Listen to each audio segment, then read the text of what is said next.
جمہوریت ہی ہے لیکن اور طرح سے. اسلامک جمہوریت ڈفرینٹ ہے سیکولر جمہوریت کو. یہ پڑوس میں ہندوستان ہے جس کی ابھی اگزامپل دیتے ہیں. ہندوستان ہمارے لیے کوئی مسئلہ نہیں ہے. میں نہیں سمجھ رہا کہ ہندوستان تو اس وقت بیٹھا ہوا ہے نا امریکہ کے کندھوں پہ سوار ہے. پہلے روس کے کندھوں پہ سوار تھا. دونوں دفعہ مار کھائی. روس گیا تو بھاگ کے فوراً امریکہ کی گود میں بیٹھ گیا. تو یہ جو ہے ہندوستان مسئلہ نہیں ہے ہمارے لیے.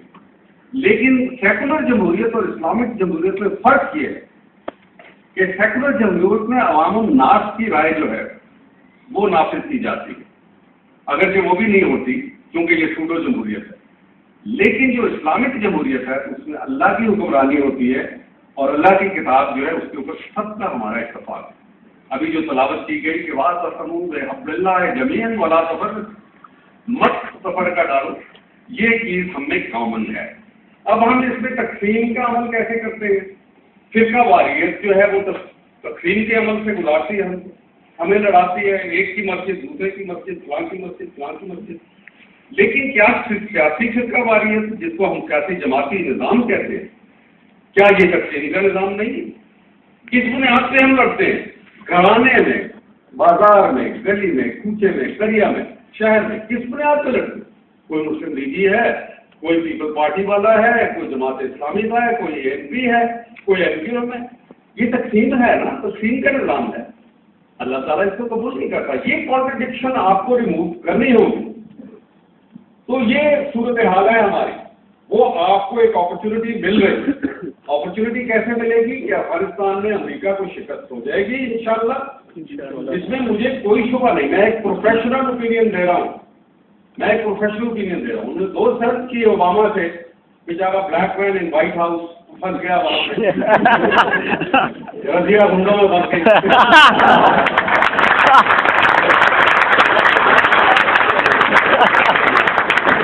اور وہ بھی گانے نہیں پڑی تھی. تو چنانچہ یہ صورتحال ہے کہ وہ اوباما جو ہے اب نکلنا چاہتا تھا. اس کو نوبل پیس پرائز دیا گیا کہ آپ پیس کا پرائز لیں گے تاکہ آپ امن لائن دنیا میں جو جارج بش نے برباد کر دیا تھا.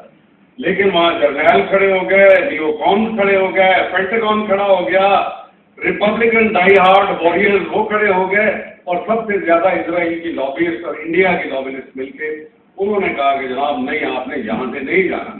اس نے کہا اچھا آپ کیا مانگتے ہو, کر کے دکھاؤ, کچھ پتہ کر کے دکھاؤ. چنانچہ اس نے کہا جی ہمیں 21,000 فٹ چاہیے, جس کو فرسٹ سرچ کہتے ہیں. اوباما نے آتے ہی رسم کی 21,000 ووٹ ہو دیکھیے. لیکن پھر چند سالوں کے بعد سے گڑبڑ ہو گئی. انہوں نے کہا کہ اب تو جناب ہمیں 40,000 اور چاہیے. انہوں نے کہا لے لو 40,000. سیکنڈ سرچ ہوا. پہلا سرچ جو ہوا تو اس کے بعد آپریشن ایناکونڈا ہوا وہاں پہ شاہی کوٹ کے علاقے میں, ہمارے بالکل پڑوس میں, اور وہاں اتنی مار پڑی جس کی انتہا نہیں. اس کے بعد اب ایناکونڈا کا نام ہی نہیں لیتے. دوسرا آپریشن خنجر انہوں نے لانچ کیا ہیلمٹ میں, وہ بھی ناکام ہوا. تیسرا آپریشن مشترک لانچ کیا, وہ بھی وہاں پہ جو مرجا نام پہ وہیں مر گیا. گاؤں تھا وہاں پہ, چھوٹا تھا, 80,000 کی آبادی ہے وہاں پہ. وہ آپریشن مرجا جس کا بڑا چرچا تھا, اب اس کا نام بھی نہیں لیتے ہوئے شروعات میں. تو اب جو انہوں نے ڈیوڈ پیٹریس صاحب آئے اور وہ پاکستان مخالف بھی ہیں, بھارت کے بڑے ہمنوا ہیں, اور ساتھ لیون کناڈا جو CIA کے چیف تھے, انہوں نے سارے نے مل کے ایک سازش بنائی پاکستان کو نیچا دکھاؤ, کیونکہ پاکستان ہی تو اصلی ہدف ہے. چنانچہ انہوں نے کہا کہ چلو مجھے زیادہ ٹروپ سب مل گیا, میں یہ کرتا ہوں وہ کرتا ہوں, پیسے دو مجھے, میں اس حکومت کے اندر ان کے طالبان کے اندر دراڑیں ڈالوں گا. اور پھر اس کے بعد جیسا کہ میں نے عراق میں بیالہ اور علمبار پروونسز کے اندر کامیابیاں حاصل کی تھی جہاں